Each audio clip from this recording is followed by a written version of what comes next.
Bueno, tendrán el PowerPoint, ¿sí? Eh, una motivación general, una motivación general.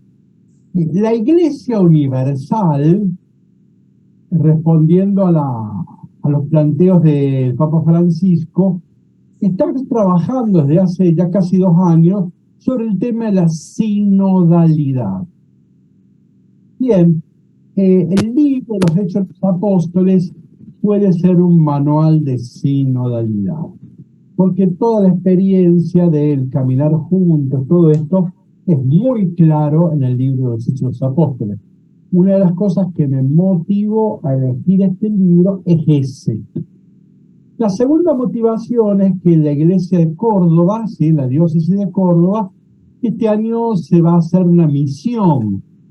Bueno, el libro de los Hechos de los Apóstoles tiene como columna vertebral el tema de la misión, así que me parecía que eran dos motivaciones suficientes para elegir este cursito. Digo cursito porque no vamos a poder ver todo el libro, vamos a poder ver con suerte los primeros 15 capítulos, ¿sí? Son 2 meses, ¿sí?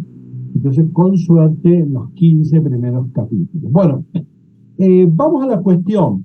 Vamos a una introducción. Hoy, sobre todo, será una introducción. Fíjense en la diapositiva 3. Tengo que repetir algunas cosas. El año pasado estudiamos los Hechos de Lucas. Ahora tengo que repetir algunas cosas, ¿sí? Y es importante cuando uno va a leer a Lucas, recordemos algo básico. Lucas escribió el Evangelio y los Hechos de los Apóstoles. Es una sola obra en 2 volúmenes. Lucas es un retórico y era característica de los retóricos publicar obras en 2 volúmenes, ¿sí? Lucas, como un retórico, publicó su obra en 2 volúmenes. La primera parte le llamamos Evangelio y la segunda parte los Hechos de los Apóstoles. Están separados por cuestiones, ¿cómo que se llama? Hoy diríamos, no me sale la palabra, de cantidad de hojas, pero no. Es una sola obra con 2 volúmenes, ¿sí? Se pusieron los 4 evangelios juntos y después pusieron los hechos. Pero importa esto, es muy importante, la unidad de la obra.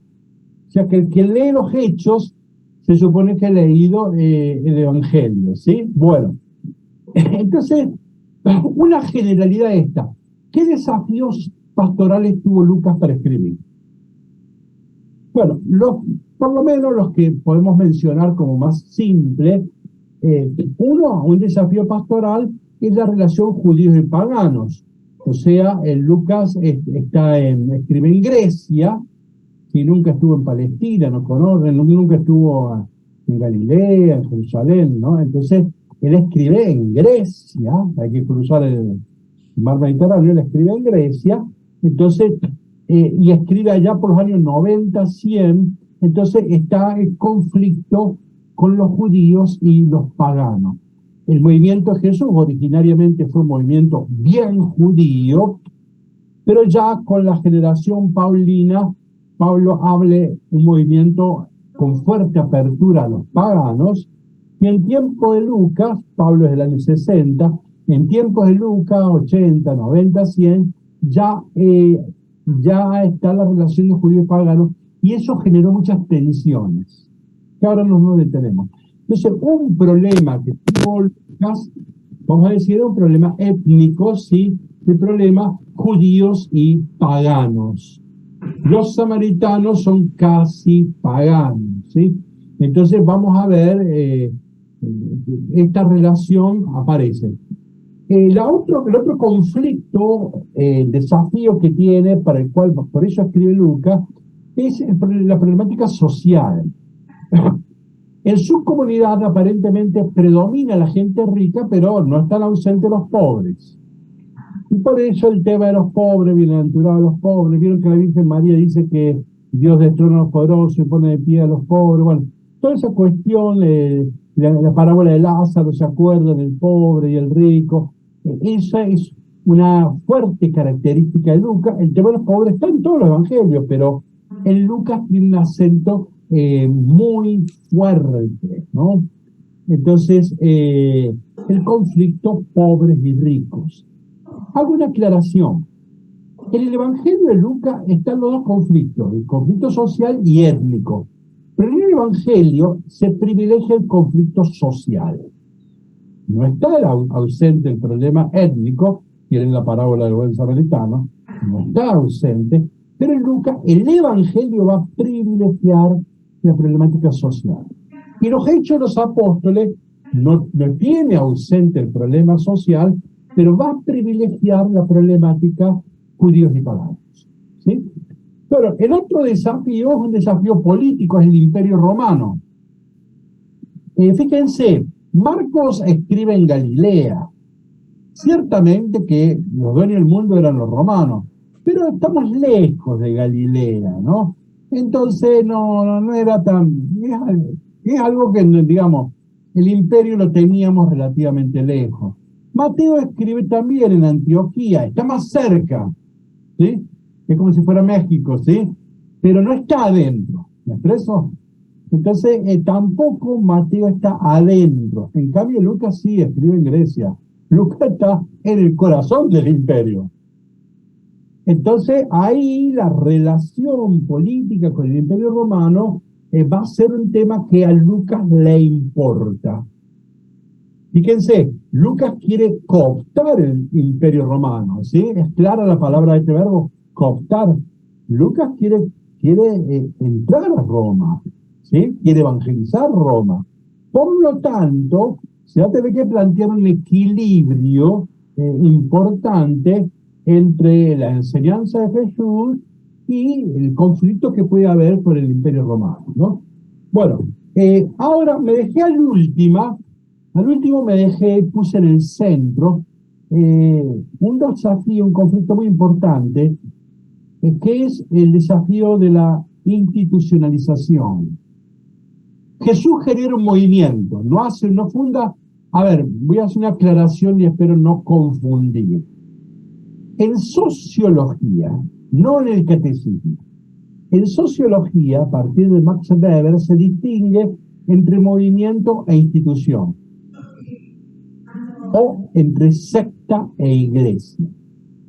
Jesús no funda una institución, Jesús no fundó ninguna iglesia, ya estaba una iglesia, que era Israel. Jesús, ¿qué funda? Un movimiento al interior de la iglesia judía de Israel.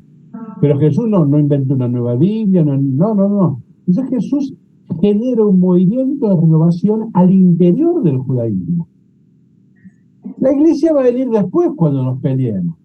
Entonces, entonces Jesús no funda una iglesia, pero ahora, la segunda y tercera generación se plantea el problema.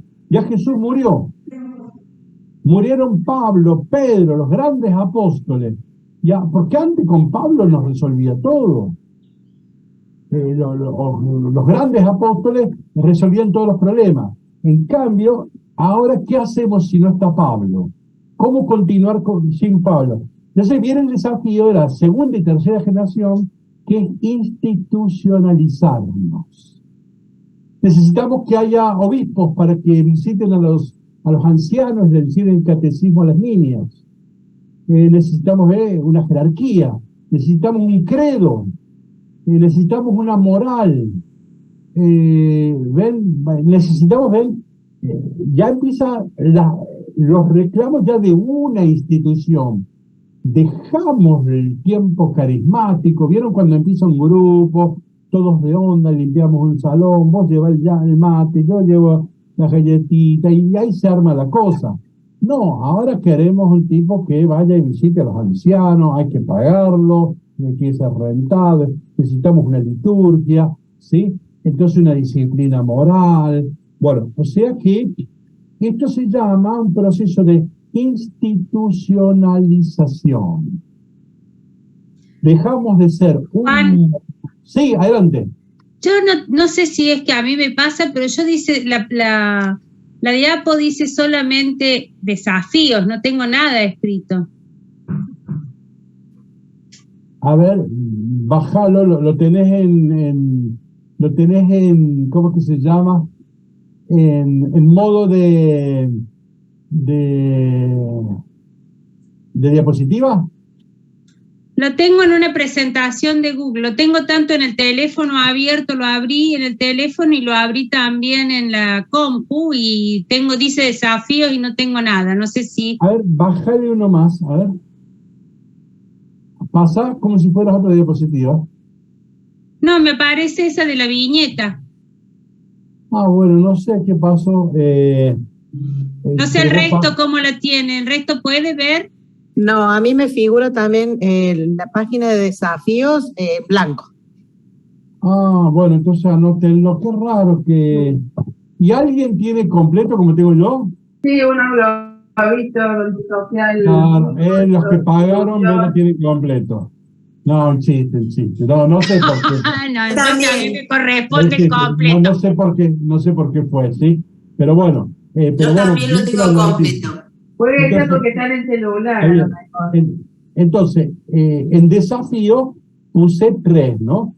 Desafíos social, pobres y ricos, el desafío étnico, judíos y paganos, el desafío político, el imperio romano, y dejé para el último, porque es muy importante para los hechos, que es el desafío institucional.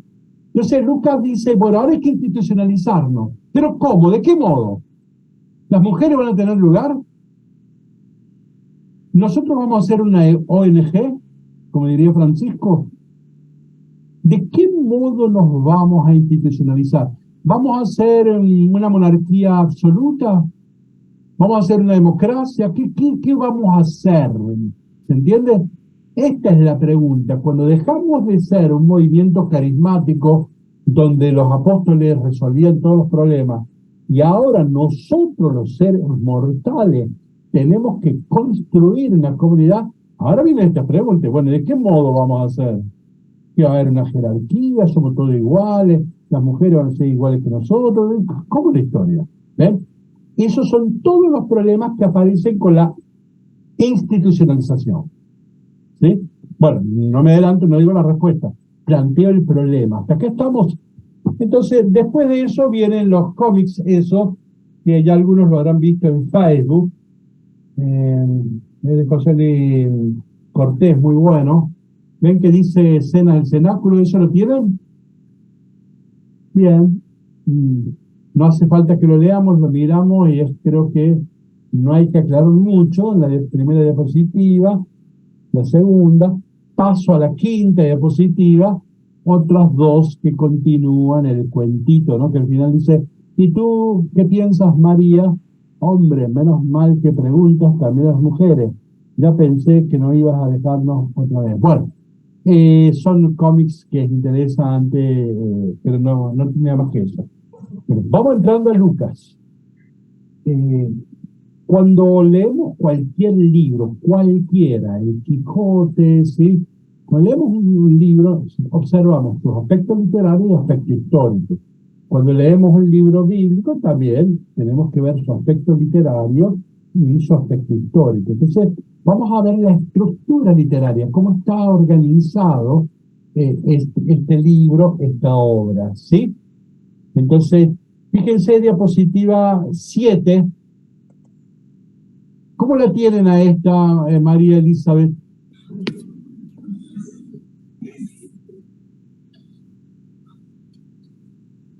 Está escrita, está completa. Bien, perfecto. Entonces, a ver, Lucas se autodefine como un historiador. En el capítulo 1, versículo 2, 3, él se autodefine como un historiador. La historia supone tiempo y espacio. Entonces, una clave de lectura de la obra de Lucas es la clave temporal que está en 16:16, que dice así: la ley y los profetas llegan hasta Juan el Bautista, se supone. Desde ahí comienza a anunciarse la buena noticia del reino de Dios y todos se esfuerzan con violencia para entrar en él. O sea, Lucas tiene 3 tiempos. La historia para Lucas, la periodización de la historia de la salvación, según Lucas, tiene 3 tiempos. el tiempo de Israel. Lucas, Pablo Lucas, creo que tienes prendido el micrófono y hay algún ruidito. Fíjate, ya está. Entonces, fíjense, para Lucas, a ver, para nosotros, el cristiano común, ¿qué decimos? Existe Antiguo y Nuevo Testamento. Hay dos tiempos, ¿ven? En cambio, Lucas introduce un dato, una diferenciación nueva. Dice, no, está el tiempo de Israel, que llega hasta Juan el Bautista. Con lo de Cristo aparece el centro del tiempo, el tiempo de Cristo. Y después de Cristo viene el tiempo de la iglesia. Bueno, esto es una creatividad de Lucas, no está ni en Marcos, ni en Mateo, tampoco está en Juan, ¿no? Entonces hay una nueva periodización. O sea, hay 3 tiempos, ¿no? Esa es la clave temporal. Ahora fíjense, diapositiva 8, aquí está la clave espacial, geográfica. En 1.8, ya vamos a volver sobre estos textos, cuando Jesús va a ascender al cielo, le preguntan los discípulos, señores, ahora que va a restaurar el reino de Israel, Jesús le dijo, ese es un tema del Padre, y ustedes, y acá interesa, 1.8, recibirán la fuerza del Espíritu Santo y serán mis testigos en Jerusalén, en toda Judea y Samaria, hasta los confines de la tierra. Acá tenemos una estructura geográfica. Fíjense, Jerusalén es la capital de Judea, o sea que es una sola cosa. Decir Jerusalén y Judea es lo mismo. Samaria ya no, es una cosa distinta. Sobre todo los samaritanos acuerdan que son odiados. ¿Se acuerdan la buena de la samaritana y Jesús? Los judíos y los samaritanos no dialogan, ¿sí? Bueno, no es lo mismo, ya Samaria, ¿sí? Y confines de la tierra es España, ya el fin del mundo, ¿no? Ya eso era como diabólico, ¿sí? Entonces, fíjense la clave espacial. Entonces, ¿de qué habla el libro de los Hechos de los Apóstoles? Del testimonio de los apóstoles en Jerusalén o Judea, el testimonio de los apóstoles en Samaria y el testimonio hasta allá a Roma. Pablo termina en Roma, ¿sí? Pablo quería ir a España, pero termina en Roma. Entonces, Pablo es el que termina el gran proyecto que había planteado Jesús, ¿no? Fíjense, esto es una estructura clave. Observen diapositiva 8. No es un detalle que haya 3 Pentecostés. En general, los feligreses conocen un Pentecostés, el de las llamitas de fuego, ¿sí? En Jerusalén. Fíjense, ese Pentecostés que se sucede en Jerusalén está en los Hechos de los Apóstoles, capítulo 2, viene destinado fundamentalmente a los judíos, y ahí está el famoso discurso de Pedro. Esta diapo también está en blanco, dice 3 Pentecostés y no dice más nada. Bueno, ahí tenemos... Después me la... En todo caso, mándelo de nuevo, profe. Bueno, y en todo caso, si te vas anotando, esta sería la 9. Bueno. Bien. Y fíjate cuál era la otra que faltaba, la de desafíos. Anótala. Bueno, entonces, ¿a otro le ha pasado lo mismo? A Analía también. Bueno. A mí también. ¿Los mando en distintos momentos, profe, o el mismo? No, es el mismo. ¿El mismo mail? Sí. Bueno. Qué raro. Entonces, vamos, después anoten la diapositiva que les falte, así yo se las envío, ¿sí? Bueno, entonces, ¿ven? Hay un primer Pentecostés en Jerusalén para los judíos y un discurso de Pedro.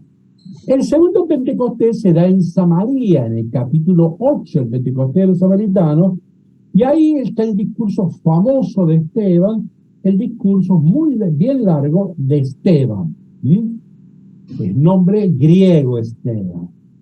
Y el tercer Pentecostés, que alude a los romanos, al confín de la tierra, está en los Hechos de los Apóstoles, capítulo 10, cuando Pedro se encuentra con Cornelio, que es un militar romano, ¿sí? Y allí también Pedro hace un discurso, en este caso corto discurso, del capítulo 10. Entonces tenemos 3 Pentecostés, pero fíjense que está precisamente, ¿qué significa esto? El Espíritu va descentrando la iglesia. la saca del centro a la periferia. Una frase que todo el mundo se ha reído de Francisco. Francisco dijo, el centro es la periferia. Bueno, todo el mundo se rió, pero bueno, quiere decir esto, ¿no? El Espíritu va lanzando a la iglesia desde el centro, Jerusalén, la ciudad santa, ¿sí? La salvación acontece, según la Biblia, en Jerusalén. Entonces, ahora los judíos no son incapaces, no pueden abrirse a los samaritanos. Sin embargo, el Espíritu los expulsa a Samaria y después los expulsa al mundo pagano, ¿no? Entonces ven, hay 3 Pentecostés. Pongo otro ejemplo de memoria, no lo puse ahí, pero lo vamos a ver. Se narra 3 veces la vocación de Pablo. Uno en el capítulo 9, otro en el capítulo 16 y otro en el capítulo 22. Uno para los judíos, otro para los paganos y el primero el relato de Pablo. ¿Ven? Hay 3 relatos de la vocación de Pablo. Hay 3 Pentecostés. Porque esta es la estructura teológica, ¿sí? Una iglesia en salida, como le gusta decir al Papa Francisco, ¿ven? Es esta. Y esta es la estructura fundamental de el libro de los Hechos de los Apóstoles, ¿sí? Vamos a la diapositiva 10. Otra cuestión muy importante, estamos en la diapositiva 10. Fíjense, el Evangelio de Lucas abre y cierra en el templo. Si ustedes recuerdan, Lucas 1:5, cuando comienza el Evangelio, Zacarías, el padre de Juan el Bautista, está en el templo. ¿Se acuerdan? Que termina mudo. Y Lucas termina, el Evangelio de Lucas, en el capítulo 24, Jesús en el templo se va hacia el cielo. Ven que el Evangelio de Lucas abre y cierra en el templo. Es la experiencia bien judía.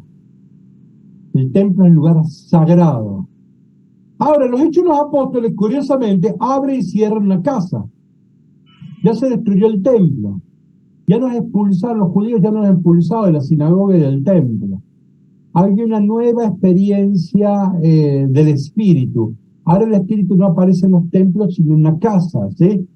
Entonces, sale de lo sacral a lo mundano, ¿sí?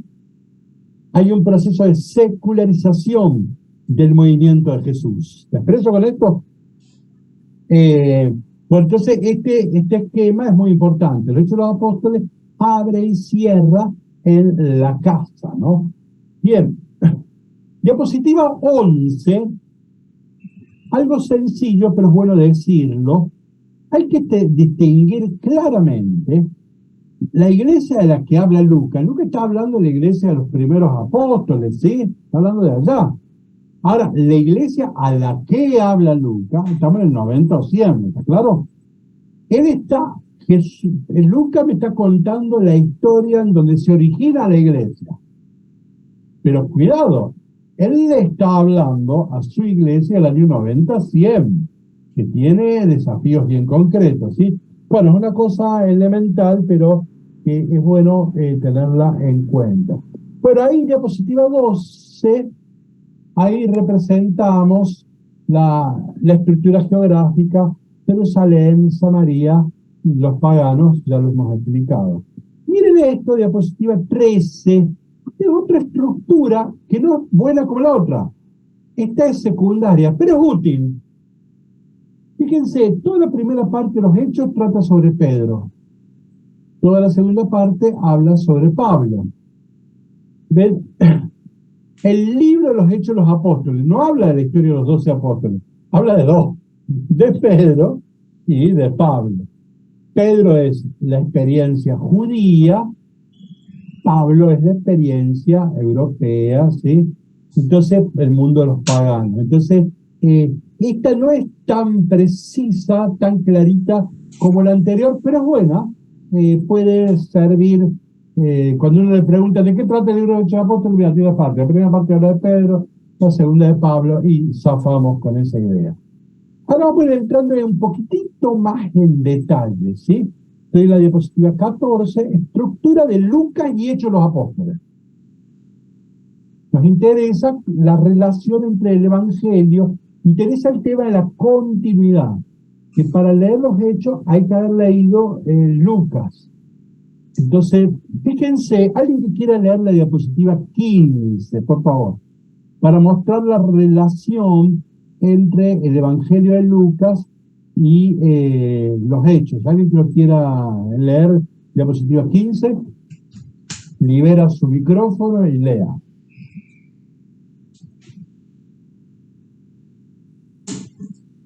Elementos que llevan a buscar una estructura global de la doble obra lucana. Lucas converge hacia Jerusalén. Hechos parte de esta ciudad. Lucas anticipa la misión universal. Hechos la realiza. En ambos, los apóstoles son los portadores de la tradición evangélica. Ambas obras, un prólogo dedicado a Teófilo. El final de Lucas y el comienzo de Hechos tienen el mismo contenido. El final de Lucas y el comienzo de Hechos destacan el don del Espíritu. Lucas 24, del 47 al 49, y Lucas y Hechos 1:8 forman una estructura simétrica. Bien, esto es un detalle interesante que ahora lo vamos a mostrar. Vamos a la diapositiva 17. A ver, ¿qué es un quiasmo? El quiasmo es descubrir que hay estructuras que se interrelacionan y me señalan un centro.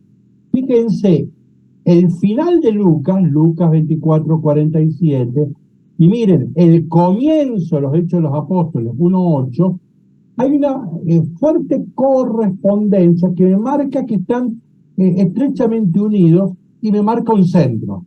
Fíjense, ¿cómo termina Lucas? Allá, A arriba. Dice que vayan a todas las naciones. Hechos de los Apóstoles, abajo, A' hasta el último de la tierra. Arriba, Lucas, B, comenzando desde. B' abajo, en toda Judea y Samaria. C, arriba, Lucas, Jerusalén. C' en Jerusalén. Arriba, Lucas, D, ustedes son testigos de estas cosas, D' y me serán testigos. E, arriba, enviaré la promesa de mi Padre sobre ustedes. E', cuando haya venido sobre ustedes el Espíritu Santo. En el centro, ustedes serán revestidos del poder de lo alto, ustedes recibirán el poder. ¿Estamos en esto? Bueno, esto se llama estructura concéntrica. Esto me está mostrando que Lucas ha atado un relato al otro, ¿sí? Entonces, deben leerse como una obra entera. Lo ideal para Lucas hubiera sido que uno lea junto Evangelios y inmediatamente después los Hechos. Fíjense, vamos a la diapositiva 19. Otro que quiera, bueno, lo voy a leer yo. Miren ahora lo que hicimos recién, pero con toda la obra de Lucas. Miren arriba. Después del prólogo del Evangelio. Arriba con el NC es el Evangelio. Abajo Hechos, ¿sí? A. El inicio de Galilea. A' hasta lo último de la tierra. Galilea, para Jerusalén, es lo último, son los paganos, ¿no? Arriba, B. Viaje a Jerusalén por Samaria y Judea. Abajo, B', Judea y Samaria. Arriba, C, Jerusalén. Abajo, C', Jerusalén. Arriba, la D, promesa del Espíritu Santo, quedarse en la ciudad. D', llegar al Espíritu Santo sobre los discípulos en Jerusalén. Arriba, E, ascensión y espera de los discípulos. Abajo, E', ascensión y espera de los discípulos. En el centro, el síntesis del primer libro y perspectiva del segundo. Bueno, ven, toda la obra lucana tiene una correspondencia. No los quise aburrir, por eso omití muchísimos ejemplos. Me quedé con dos nada más, pero tenía muchos. Pero fíjense la diapositiva 20. Miren, cuando Jesús narra la muerte de Jesús y de Esteban es una fotocopia. A ambos lo arresta el Sanedrín, ¿sí? ¿Se acuerdan de Esteban, el primer mártir, allá, ¿no? En el capítulo 7 de los de los Hechos. ¿Ven? Ambos ven el Hijo del Hombre. ¿Ven? Jesús dice, Padre, entrego mi espíritu. Esteban dice, entrego mi espíritu. Y en Lucas Jesús dice, perdónalos, no saben lo que hacen. Y Esteban repite lo mismo, una fotocopia. Esto está mostrando la continuidad. Los discípulos son fieles y continúan la obra y la vida de Jesús, ¿sí? Vamos a otro ejemplo, no quiero aburrir, miren, diapositiva 21, viajes de Jesús a Jerusalén, ¿ven? Ustedes pueden seguir la correspondencia del relato de Jesús en Lucas con el relato de Pablo en Lucas. Y hay también una fotocopia, o sea que Pablo hace el mismo viaje de Jesús, ¿sí? Porque a Lucas le interesa esto muy fuerte, marcar la continuidad entre los hechos y el Evangelio, ¿no? Bueno, entonces ahí hay una clave.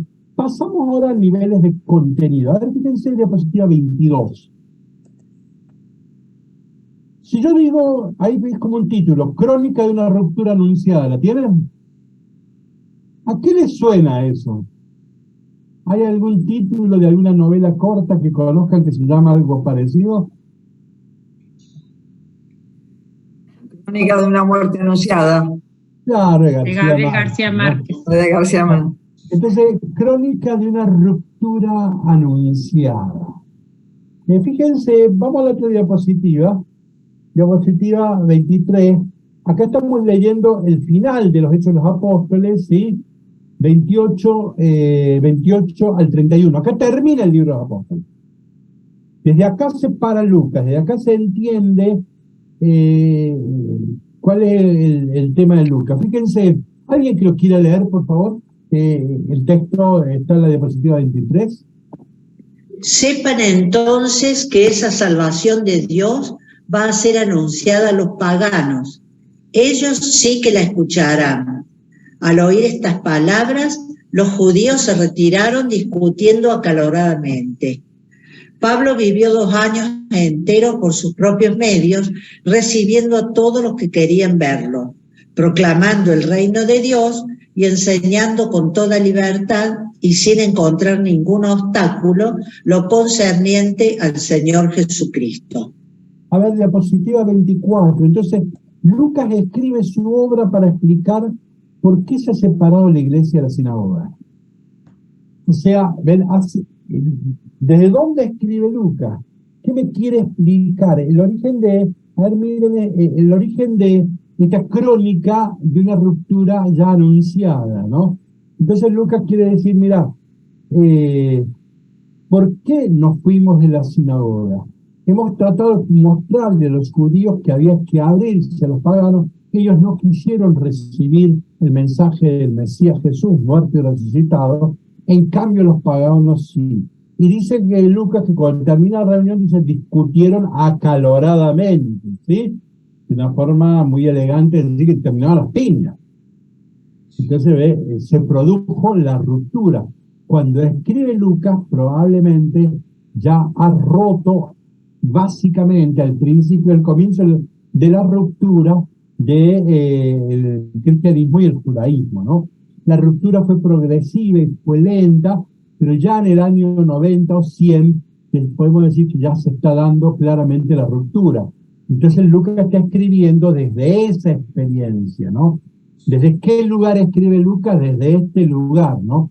Él escribe desde una situación en la cual ya se ha roto con el judaísmo, ¿no? Y Lucas trata de explicar por qué se produjo esa ruptura, ¿no? Entonces, uno de los temas de Lucas es esto: ¿por qué se produjo esta ruptura, no? Bien, entonces, vamos a empezar a leer el Evangelio, los Hechos. Hasta aquí, ¿alguna pregunta, algún aporte? ¿Alguien que quiera recordar algo que no hemos dicho y que sería oportuno decirlo ahora? Padre, una pregunta. Sí. ¿Por qué los judíos no aceptaban la apertura de todo esto de la iglesia hacia los paganos? Bueno, en primer lugar, los judíos no aceptan que Jesús sea el Mesías, número uno. Que el Mesías, si es el Mesías, no puede morir. Entonces, Pablo dice, nosotros anunciamos un Cristo crucificado, escándalo para los judíos, locura para los gentiles. Entonces, el cristianismo está anunciando la malversión del Mesías crucificado. Dice, ningún judío que sea verdadero judío puede creer en el cristianismo. Es un disparate. Eso en primer lugar. Sí. Ahora, segundo elemento. El Levítico dice, yo soy santo y ustedes son santos. ¿Y ustedes qué significa esto? Ustedes son segregados, separados. Este es el pueblo elegido de Dios. Y esto no es una cosa, ¿no? Hay que respetar, esto es un pueblo sagrado. Y para incorporarse a este pueblo hay que circuncidarse y seguir todas las prácticas, ¿no? La Torá, etcétera. Ahora, los paganos no están circuncidados, no pertenecen al pueblo elegido hasta que se circunciden. Entonces, era muy difícil, desde ese discurso, que los paganos, Dios no los ha elegido, y a nosotros los judíos sí. Bueno, desde ese que eso va a un conflicto, se va a ver en el capítulo 15, los Hechos de los Apóstoles, una discusión muy fuerte que tuvieron los primeros cristianos. ¿Qué hacemos? ¿Aceptamos a los judíos? Les exigimos aceptamos a los paganos. Tenemos que obligarles a que se circunciden. Bueno, esa va a ser la discusión central. El capítulo 15, los Hechos están en el centro. Bueno, la discusión es esa. Vamos a admitir a los judíos, ¿qué exigencias les vamos a poner? Le vamos a exigir que no coman la carne de los ídolos, etcétera, ¿sí? Entonces, digamos que a los judíos aceptarla por apertura al mundo pagano era muy difícil, ¿no? Era muy difícil porque, salvo que el pagano sea judío, pero ya no, no es apertura al mundo judío, ¿sí? Bueno, o sea que una cosa seria. ¿Alguien más que quiera o preguntar algo o aportar, sugerir, recordar? Bueno, entonces vamos a empezar a leer el libro, ¿sí? Tanto los evangelios como los hechos, el ideal sería que uno haga el esfuerzo de leerlo en un tirón. Si esta semana se toman media hora todos los días, capaz que de un tirón se leen los hechos. Es bueno tener la panorámica. Aunque el cursito nuestro va a terminar en el capítulo 15, pero bueno, si uno pudiera leer para la semana que viene hasta el capítulo 15, bueno, por lo menos ya tiene una panorámica, ¿sí? Después entraremos en detalles nosotros, ¿no? Bien, alguien que quiera leer entonces el texto que está en la diapositiva 27, por favor.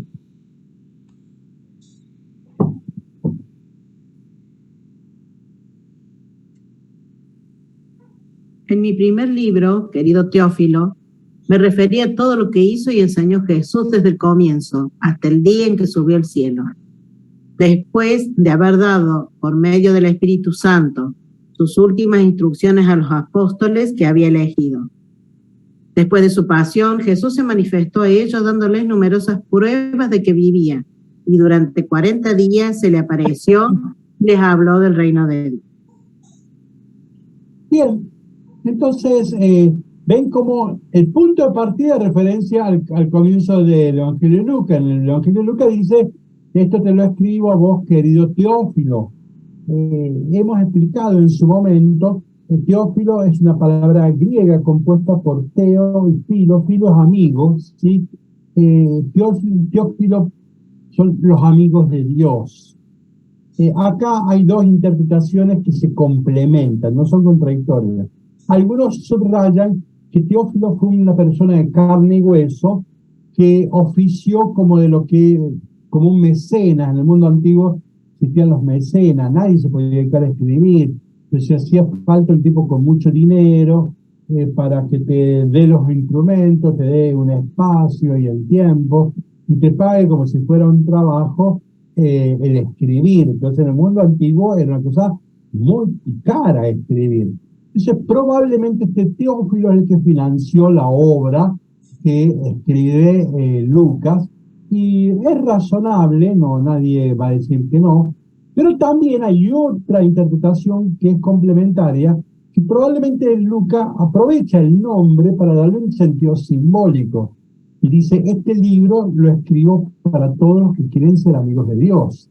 De algún modo nosotros somos todos los destinatarios de la obra de Lucas, ¿no? Entonces, fíjense que resume bien. Mi primer libro, que me referí, lo que hizo y enseñó Jesús. Me está resumiendo el Evangelio. En el Evangelio que tenemos las acciones de Jesús, los milagros de Jesús, las curaciones y las enseñanzas, las bienaventuranzas, las parábolas, etcétera, ¿no? Entonces resume bien el Evangelio de Lucas. Desde el comienzo hasta el día en que subió a los cielos, ¿sí? La ascensión, ¿no? Y acá parece que marca un cambio de época, ¿no? Y dice Jesús abajo, dice, después Jesús se manifestó a ellos dándole numerosas pruebas de que vivía. Y durante 40 días se le apareció y les habló del reino de Dios. Miren una cosa, un detalle interesante. Fíjense, diapositiva 30. No, 30 no. La otra. ¿Qué me pasó? No, salté mucho. La diapositiva 28. Fíjense que una sutileza importante. La palabra reino abre y cierra los Hechos de los Apóstoles. A ver, el tema del reino es el tema central de los sinópticos. Marco, Mateo, Lucas. Juan no habla nada más que 2 veces, pero no le da la importancia que le dan los sinópticos. Pablo también menciona 2 o 3 veces, pero digamos que el tema del reino es el tema del Jesús de los sinópticos. En los Hechos aparentemente desaparece el tema, pero según la técnica de la inclusión literaria, no desaparece nada. Está abriendo y cerrando toda la obra, o sea que sostiene toda la intriga del libro. Entonces, Pablo termina hablando en el capítulo 8, dice, les hablaba del reino, así termina el capítulo 28, Pablo que está hablando del reino. Fíjense un detalle, ¿no? El libro de los Hechos de los Apóstoles se puede definir como una obra abierta. Aquí es una expresión de Umberto Eco. Umberto Eco se hizo famoso allá en los años 60, escribió un artículo famoso que le dio el nombre a un libro, que es una retahíla de artículos que se llama Obra Abierta. ¿Y qué es la obra abierta? Bueno, la obra abierta no termina, ¿no? Por una característica, no muere el héroe. En los Hechos de los Apóstoles no muere Pablo. Pablo sigue hablando, dice. Y termina así. Y Pablo les hablaba del reino de Dios, como queriendo sugerir que se sigue hablando del reino de Dios, ¿sí? Entonces es una expresión interesante. Pero entonces es una clave muy importante. El reino de Dios, tema que aparentemente había quedado en el oído, es la expresión que abre y cierra, eso se llama inclusión semítica. Inclusión semítica porque hay una palabra con la cual se abre y se cierra, y esto enmarca toda la obra. Eso significa inclusión semítica, ¿no?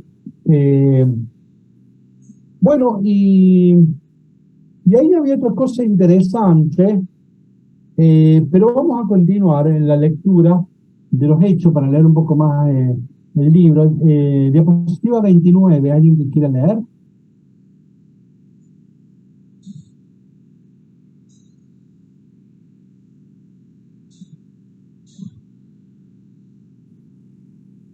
En una ocasión, mientras estaba comiendo con ellos, les recomendó que no se alejaran de Jerusalén y esperaran la promesa del Padre.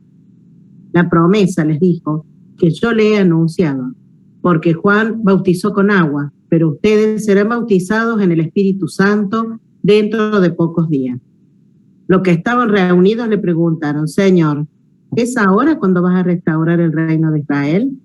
Él les respondió, No les corresponde a ustedes conocer el tiempo y el momento que el Padre ha establecido con su propia autoridad, pero recibirán la fuerza del Espíritu Santo que descenderá sobre ustedes y serán mis testigos en Jerusalén, en toda Judea y Samaria y hasta los confines de la tierra. Vamos a saltar a la diapositiva 33, para retomar la pregunta de los apóstoles.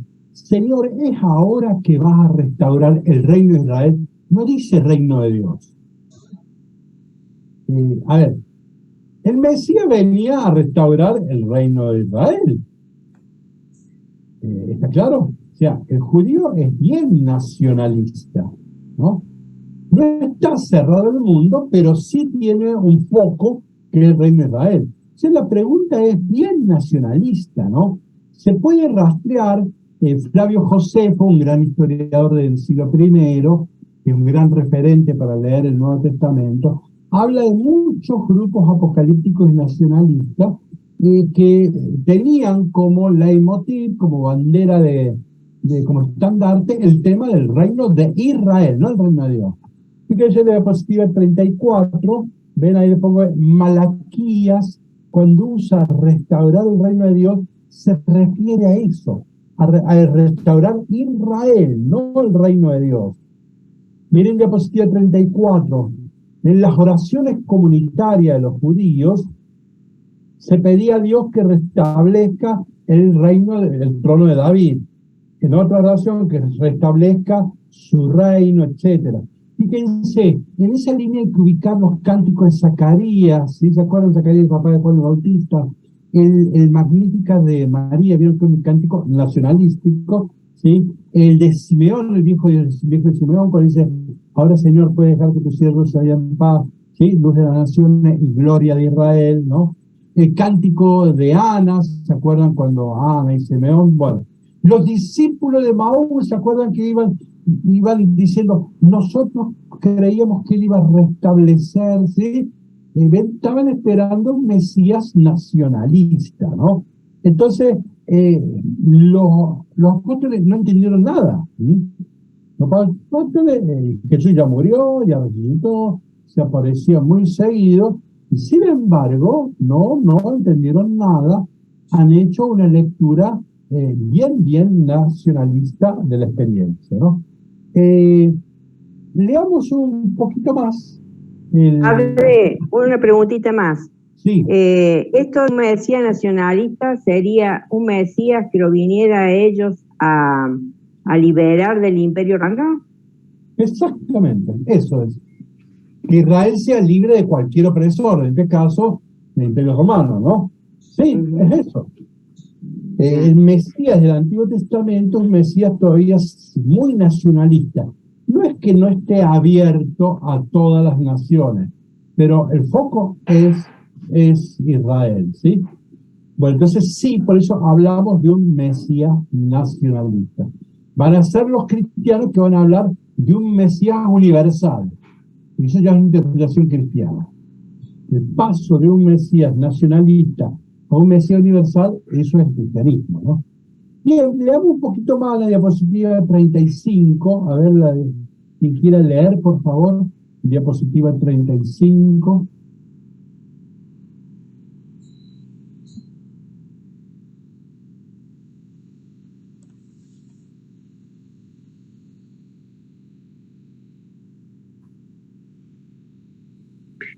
Dicho esto, los apóstoles lo vieron elevarse y una nube lo ocultó de la vista de ellos. Como permanecían con la mirada puesta en el cielo mientras Jesús subía, se les aparecieron dos hombres vestidos de blanco, que les dijeron, hombres de Galilea, ¿por qué siguen mirando al cielo? Este Jesús que les ha sido quitado y fue elevado al cielo, vendrá de la misma manera que lo han visto partir. ¿Cuándo fue la ascensión?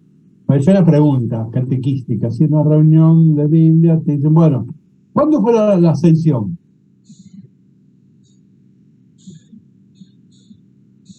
A la semana, a los 20 días, 30 días, 40 días, 50 días. ¿Cuándo fue la ascensión a los cielos? ¿Lo dice el libro de los Hechos?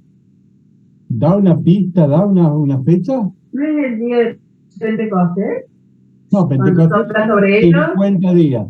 No, Pentecostés son 50. Penta es 5. Y Son Jesús, 50. me parece como que Jesús se manifestó a ellos durante 40 días. Bien. Éxodo Entonces, a mí me 19. parece que después de los 40 días. Después de los 40 días. Bien, ahí tenemos una buena.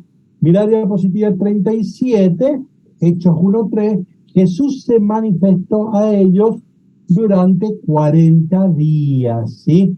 O sea que la ascensión ha sido al otro día, ¿sí? Entonces, ahora fíjense en diapositiva 38. Acá tenemos un problema. Si usted lee el Evangelio de Marcos, de Lucas, de Mateo y de Juan, dicen que fue el día de la Pascua. Miren que Lucas dice que fue el domingo pascual. O sea, el único que inventó estos 40 días lo han hecho los apóstoles. Entonces ahí tienen los textos de los evangelios. Los 4 evangelios son unánimes y todo el Nuevo Testamento. Yo solamente me concentré en los 4 evangelios.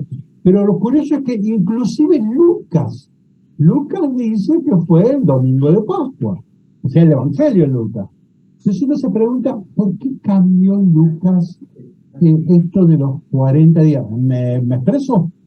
Entonces, fíjense, bueno, vamos a ir entrando de a poco, qué interesante. Fíjense, algo que interesante, miren diapositiva 39, se puede comparar el relato de la ascensión de Lucas, el domingo de Pascua, con el libro de los Hechos de los Apóstoles, ¿sí? Ven que hay un marco en ambos, ¿sí?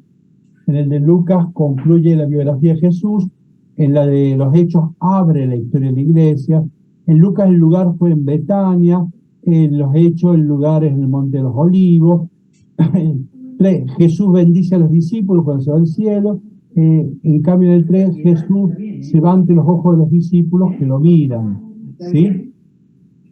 ¿Alguien tiene prendido no se da cuenta el micrófono y sale ruido? Bueno, 4, Jesús se separa a los discípulos, Jesús es elevado al cielo. 5, Jesús es llevado al cielo, una nube lo toma a su cargo lejos de sus ojos. La escena se clausura con la prosternación de los discípulos en el Evangelio. La escena se abre a una pregunta de los ángeles que dirigen a los apóstoles que están mirando al cielo, y termina en el 7, regreso a Jerusalén, el templo. En los Hechos, regreso a Jerusalén, pero a una sala alta o elevada. Bueno, ven que realmente hay un paralelismo, pero con un problema. Es que está el Evangelio es el día del domingo de Pascua, el mismo día que resucitó, y los Hechos los pone 40 días después. Entonces, podríamos seguir analizando en detalle, pero voy a omitir. Entonces la pregunta es, ¿por qué Lucas cambió esto de los 40 días? ¿Sí? Esto es un aporte, una incorporación de Lucas. Vamos a responder a esa pregunta. Fíjense en la diapositiva 50. El número 40 es un número simbólico, y en la Biblia en general se aparece como cambio de época, algo termina y algo nace. Los 40 años del desierto, ¿sí? Los que estuvieron en Egipto no van a entrar a tierra prometida, por eso son los 40 años. Bueno, en general el 40 significa un ciclo que termina y otro que se abre. Entonces ese en general es el simbolismo del número 40 en la Biblia en general. Ahora, ¿por qué Lucas, si en el Evangelio me dijo que era el domingo, por qué Lucas acá en los Hechos me pone esto de los 40 días? Por un problema muy importante. Fíjense, si uno lee bien el Nuevo Testamento, había muchas apariciones de Jesús. Se apareció a Magdalena, a Pedro, a Santiago, a 500 hermanos. Pablo dice a mí que soy como un aborto. Y así, ¿no? Y después a 5.000, o sea, había muchas apariciones de Jesús. Entonces muchos pensaron que en realidad Jesús no se fue. O sea que Jesús, si nos concentramos y oramos como bien, Jesús sigue estando. O sea que Jesús puede seguir dirigiendo la iglesia, Jesús puede seguir animando y resolviendo los problemas. Jesús está al alcance de la mano, casi. Claro, ¿qué pasa con esto? Y esto genera un infantilismo. Entonces es necesario que Jesús se vaya. Ahí, fíjense en la diapositiva 51, miren la última expresión. Lucas quiso decirnos que al desaparecer el Señor debía aparecer la iglesia. ¿Sí? Si no, la iglesia no maduraba más. ¿Se acuerdan que aparece en Tesalónica que algunos no querían trabajar, no querían salir a evangelizar? Y si está todavía Jesús, cada tanto, se apareció allá, se apareció aquel, se sigue. Entonces Lucas, ¿qué dice? Sí, se apareció 40 días, pero 40, después ya no. O sea, las apariciones fueron reales. Y ahí nos habló del reino de Dios, no del reino de Israel. Ahí nos habló del reino de Dios, 40 días. Es cierto, se apareció y eso es real. Pero guarda el hilo, ya no más. Ahora se fue al cielo. Entonces ven, la ascensión es el verdadero nacimiento de la iglesia. ¿Sí? Entonces, Jesús, si no la iglesia no madura más, sigue siendo Jesús el que resuelve todos los problemas. Y nadie quiere salir a evangelizar, ¿no? Ahora hay que construir la iglesia. ¿Está claro esto? Entonces, para superar un infantilismo que era muy, muy peligroso. Esa es la idea básica de Lucas, pero como está terminando, quiero terminar que leamos un poema donde puede estar un mensaje interesante. Vamos a la diapositiva 42. Vamos a cerrar con este poema. Este poema lo escribe, creo que no lo puse, lo escribe León Felipe. Es un español, de allá muere en los años 60, sí, no me acuerdo. Es un español, para mi gusto es un gran poeta. Y sobre todo es muy bueno en los poemas religiosos. Aunque él era ateo, no creía en Dios. Pero tenía un sentido, tenía una lectura de los salmos y de la escritura muy profunda.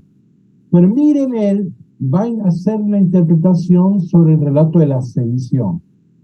Pone como acápite, creo que se dice, un texto de Fray Luis de León. Él se inspira en un texto de Fray Luis de León, lo recordarán, ¿no?